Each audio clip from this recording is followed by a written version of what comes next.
It started with the shorts. Not just any shorts, those light grey ones that clung a little too easily to Liam's hips, swaying gently every time he walked through our house like he belonged there. Maybe he did, in a way. He'd been my brother's best friend since they were 13. Now, they were both 21, and I was 2 years behind.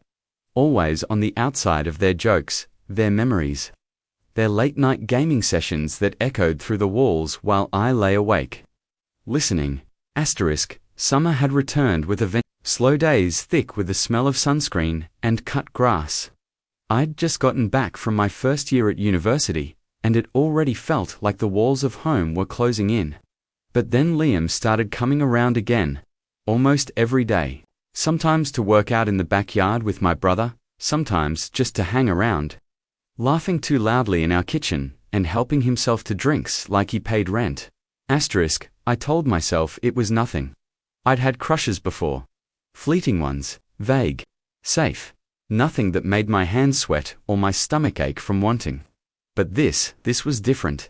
It wasn't just how Liam looked in those shorts, though God, that didn't help.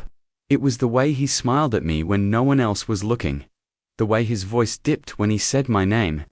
The way he ruffled my hair in that annoying, familiar way. Bert held on just a second too long. I started watching him. Not obviously I hoped, but enough to memorize how he laughed with his whole face. How he stretched his arms behind his head after drinking from a cold bottle. How his skin glowed when the sun hit it right. I hated that I noticed these things. I hated that I waited for him to come by. Listening for the sound of his car pulling into our driveway. He always acted the same. Cool and casual, as if I were just part of the furniture. My brother Mason never saw anything. He'd clap Liam on the back and toss him a basketball.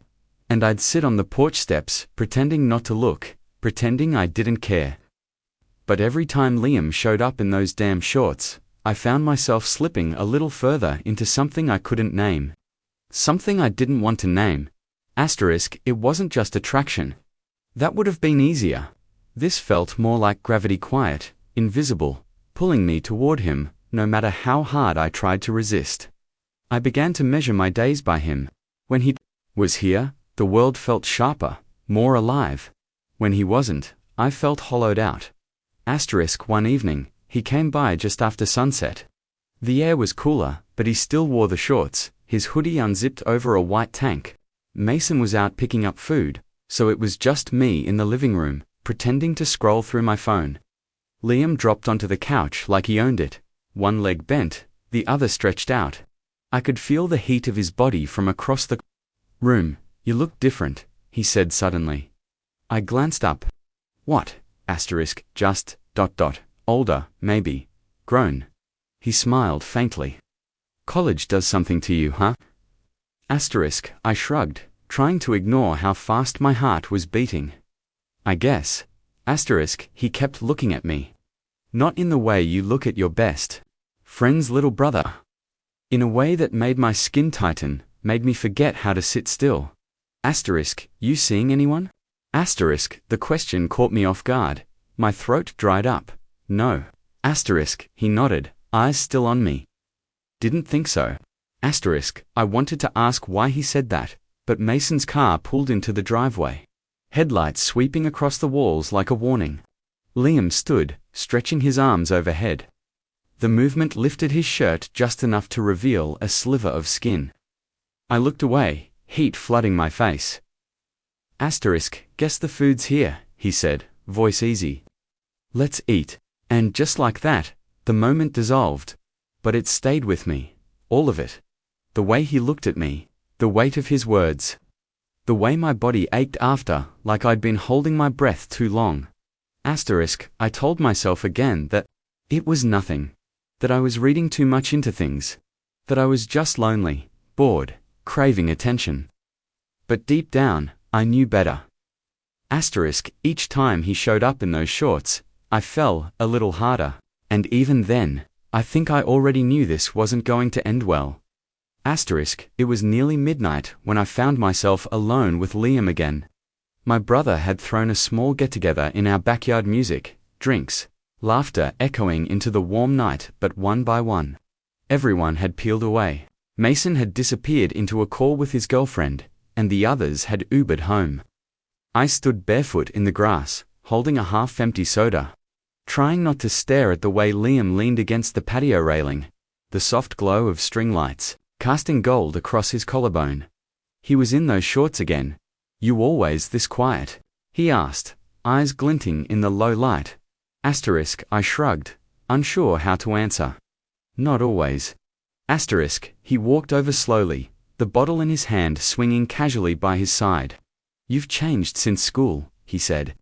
"Not just the haircut or the extra height. You don't talk much anymore, but you watch everything." His words felt like they had weight. I kept my eyes on the ground. "Maybe I'm just tired." "Maybe," he said, and I could feel him looking at me. "Or maybe you've outgrown all of us." I looked up then, meeting his gaze. He didn't smile like he usually did. There was something quieter in his face, curious, almost uncertain. For a moment, neither of us moved. The air between us was heavy with something I couldn't name. "Why do you come around so much?" I asked before I could stop myself. He blinked, caught off guard. "What do you mean?" "You've got your own life, other friends, girls who'd kill to be around you. But you spend your time here, with Mason, with us." Liam chuckled, looking away. "Mason's like family." "I guess being here feels simple, does it?" I asked, softer now. He didn't answer right away. Then, sometimes, other times, it's not simple at all. The silence after that stretched, not uncomfortable, just thick with everything unspoken. He sat down in one of the chairs, tipping his head back, watching the stars. "You ever feel like you're living someone else's idea of who you're supposed to be?" he asked. "All the time." He nodded, like he understood, like he'd been carrying the same invisible weight. "You know," he said after a pause, "I used to think I had everything figured out. Girls, school, the plan, the future. Now I feel like I don't know anything." His voice cracked on the last word, barely noticeable. But I heard it. I sat across from him, curling my knees to my chest. "You don't have to know everything. Nobody really does." He looked at me, then really looked at me, and something shifted. The way his eyes softened, the way the distance between us suddenly felt fragile. I could hear my own heartbeat, loud and fast. "Do you think it's wrong?" he asked. "What?" "To want something you're not supposed to." I swallowed. "Depends on who says you're not supposed to." His fingers tapped the neck of his bottle. His eyes didn't. "Leave mine. I notice the way you look at me," he said, quiet but firm. My stomach flipped. My mouth went dry. I wanted to speak, to deflect, to deny, but I didn't. I couldn't. "I didn't mean to," I whispered. "I didn't either," he said. The air seemed to still around us. Nothing moved, not the wind, not the trees. Just his eyes, and mine, locked in this strange, dangerous understanding. Then, without warning, he reached across the space between us, and touched my hand lightly, gently, like testing a flame. I didn't pull away. I couldn't. "I don't know what this is," he said, "but it scares the hell out of me." Me too. His thumb brushed the edge of my knuckles before he pulled back suddenly, as if realizing where we were. "What we were doing, I should go," he said, standing too quickly. I rose with him, uncertain. "Liam, he didn't meet my eyes. "Good night, Then, he turned and walked toward the house. I stood there, heart pounding, hand still tingling, where he'd touched it, staring into the darkness where he'd disappeared. When I finally moved, it was slow, numb. I didn't sleep that night. I couldn't. Every time I closed my eyes, I saw him sitting in the starlight, asking questions we didn't know how to answer. I felt his hand on mine. I heard his voice, soft, scared, honest, and beneath all of it, one truth settled like dust in my chest. Something between us had cracked open. And nothing would be the same after that. Asterisk. The days that followed moved like syrups, slow, thick, and full of silence. Liam didn't come by, not once. Mason asked about it once or twice, casually, but didn't push. Probably busy with work, he muttered, and I nodded, pretending. That explanation made sense. But I knew it wasn't that. I could still feel the ghost of his touch on my hand, still hear the way he'd said my name like it meant something, still see the panic in his eyes when he pulled away. Every memory from that night played on a loop, rehearsed, dissected, worn raw from overthinking. Asterisk, something had changed. And, not just inside me. Asterisk, it was a Wednesday when I saw him again. I was coming out of the local coffee shop, a book tucked under my arm, when I spotted his car parked across the street. He was inside, window cracked, sunglasses on, tapping a beat on the steering wheel. For a second, I thought about walking past, ignoring it, pretending I didn't see him. But I didn't. I crossed the street and knocked gently on the window. He flinched, then turned, surprise flashing across his face before he quickly shoved his sunglasses up and rolled down the window. Asterisk, hey, I said, trying to sound casual. Asterisk, hey. Asterisk, he looked tired. Not the kind of tired sleep could fix. His jaw was tight, and he hadn't shaved. I realized with a twist in my gut that he hadn't been avoiding our house, he'd been avoiding me. Asterisk, can I sit? I asked. Asterisk, he hesitated, then reached over and unlocked the passenger door. I slid in, heart pounding. Asterisk, we didn't speak for a minute. The silence between us wasn't comfortable, it pulsed with tension. With all the things neither of us knew how to say, asterisk, I'm sorry, I disappeared. He said finally, eyes fixed on the road ahead. Asterisk, I figured you needed space. Asterisk, he nodded. I did, still do, maybe. But I keep thinking about that night, about what I said, about what I felt. Asterisk, I swallowed hard. Me too. Asterisk, he turned to face me then, and in the tight space of the car, it felt impossible to breathe. I didn't want to feel that way about you. It's not just the age thing or the fact you're Mason's brother. It's that it's you. And I know what that means. I know what it could destroy. Asterisk, my chest ached. You think I haven't? Thought about that every day? Asterisk, I don't want to hurt you, he said, or confuse you, or ruin everything. Asterisk, I leaned back in the seat, trying to gather the mess of thoughts in my head. Then don't. He looked confused. Don't hurt me. Don't run. Just ... Be honest with yourself. With me. Asterisk, his hands tightened on the steering wheel. I can't promise anything. Asterisk, I'm not asking you to. Asterisk, another silence settled between us. This one, softer. Then he exhaled, slow and shaky. I shouldn't have touched you, asterisk, but you did. Asterisk, he met my eyes. Yeah, I did. There was something raw in his voice, something broken open and bleeding. Do you regret it? I asked, barely above a whisper. Asterisk, no, he said. That's the worst part. Asterisk, a quiet fell over us, but it wasn't empty. It was full of fear, of want, of something deeper neither of us could name. He started the car, but didn't pull away. Asterisk, I don't know.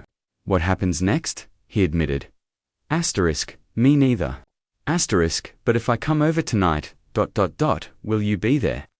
Asterisk, I didn't even have to think. Yes. Asterisk, his jaw tensed. He nodded once. Then, without another word, I stepped out and closed the door behind me. He drove off without looking back. Asterisk, that night, the waiting nearly crushed me. I paced my room. I listened for every sound. Mason had gone out, thankfully, and the house felt too quiet, too aware of what was coming. When I finally heard the knock, it was soft 3 short taps, like a secret asterisk. I opened the door, and there he was. Hoodie pulled up, hands in his pockets, eyes dark with something unreadable. Hi, I said. He stepped inside. Asterisk, we didn't touch, not at first. We just sat on the floor of my room like we used to when we were younger, before everything got complicated. He told me about the job he hated, the apartment he barely slept in. The pressure of being someone he didn't recognize anymore. I listened. I didn't try to fix it. And then, slowly, carefully, he reached for my hand again. This time, he didn't pull away. The moment felt like holding a glass ornament, delicate, beautiful, so easy to shatter. We stayed like that for a long time, no plans, no promises, just hands clasped in the dark, the world outside fading away. But somewhere deep inside, I knew this kind of closeness never came without a cost. Liam kept coming over, but only when Mason wasn't around. At first, it felt like stolen time, hidden hours stitched together with nervous smiles, unfinished sentences, and the quiet thrum of want. We didn't talk about what it meant. We didn't dare. Every night he showed up at my door was a secret folded neatly into the dark. And every morning I woke up with the echo of his breath still warm against my skin. My heart a battlefield of fear and longing. One night, as the rain pattered softly against the windows, I asked, "Are you ashamed of this?" He turned toward me, face lit only by the lamp on my desk. "No," he said after a pause. "But I'm scared." Of what? He didn't answer right away. His fingers tightened around mine. Of what happens when this stops being a secret. I looked at him, really looked at him, reeled to chase us around the yard with water balloons. At the man who now looked at me like I was the only thing anchoring him to the world. "You're scared of Mason," I said. He nodded. "Of losing him? Of him hating me?" He wouldn't hate you. He might. The words hung heavy between us. We both knew they might be true. The next day, everything unraveled. It started small. Mason walked into the kitchen while Liam and I were laughing about something. I don't even remember what. Maybe it was the way I snorted when I laughed too hard, maybe it was nothing at all, but Mason froze, eyes flicking between us, and something in his expression changed. I could see its suspicion blooming like a bruise. Liam stood up quickly, muttering an excuse about having to leave. Mason didn't stop him, just watched him go with a tight jaw. "Hey," I said, trying to sound normal, "you okay?" "What's going on with you and Liam?" he asked, voice calm but clipped. My stomach twisted. "What do you mean?" He turned to me, arms crossed.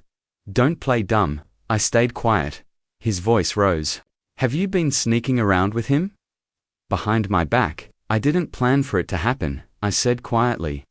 "That's not an answer." I swallowed hard. "Yes." His face crumpled, shock, betrayal, anger, all crashing at once.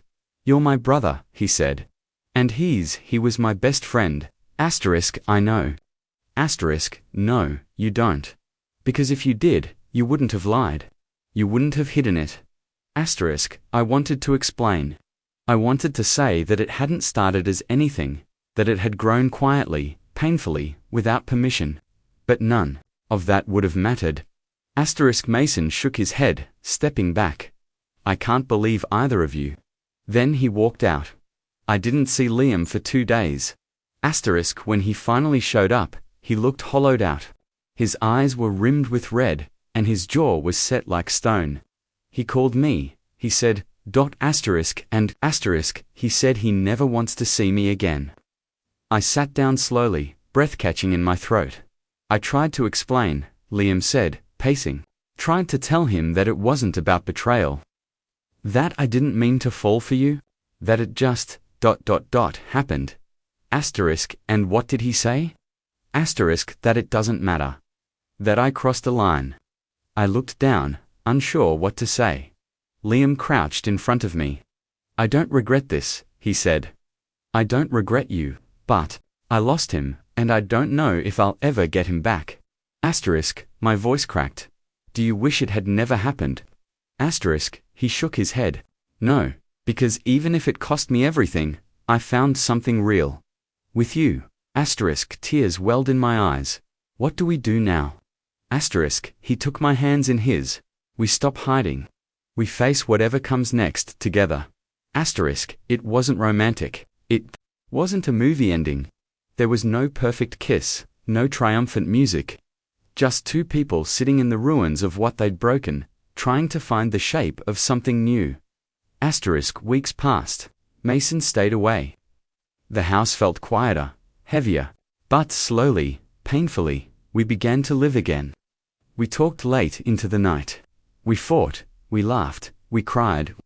Liam started calling again in the middle of the day, no longer waiting for the shadows.